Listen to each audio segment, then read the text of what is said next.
วันนี้ได้พบแฟนเก่าเจ้าคือห้องไห้เครียดให้ภัยเจ็บซ้ำเรื่องใดบอกอายได้บอกหรือเขาคนนั้นมาทำให้น้องต้องเสียใจคนที่น้องเอาใจใส่จนลืมอายลงบอกมาติอ้ายพร้อมรับฟังเรื่องราวทุกอย่าง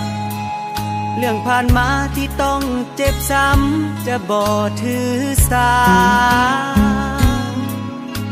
ยังพร้อมที่จะมอบใจให้ทุกเวลาอดีตเรื่องราวผ่านมาเริ่มต้นกันใหม่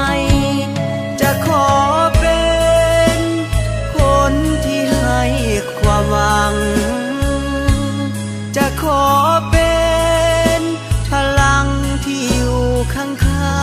งๆยามใดที่น้องหมดหวังอ้ายพร้อมนำแสงสว่างเป็นได้ทุกอย่างเพื่อนางอ้ายยอมจะขอเป็นดังสายฝนโชยปิวพาดผ่านให้น้องนางได้สดชื่นสุขใจถึงการเวลาเลื่อนลอยผ่านไปเนิ่นนานเท่าใดพร้อมที่ขุดค้นเริ่มใหม่กับฮักสองเฮา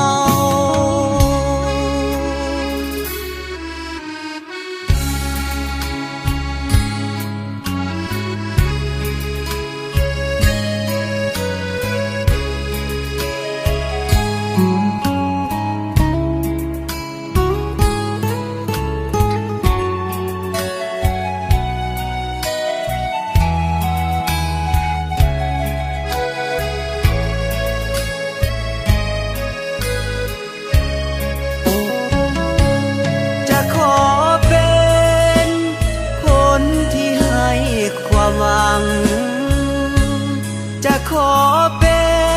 นพลังที่อยู่ข้างๆยามใดที่น้องหมดหวังอ้ายพร้อมนำแสงสว่างเป็นได้ทุกอย่างเพื่อนางอ้ายยอมจะขอเป็นดังสายฝนโชยปิวพาดผ่านให้น้องนางได้สดชื่นสุขใจ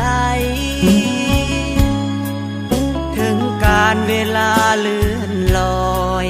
ผ่านไปเนิ่นนานเท่าใดพร้อมที่ขุดค้นเริ่มใหม่กับฮักสอง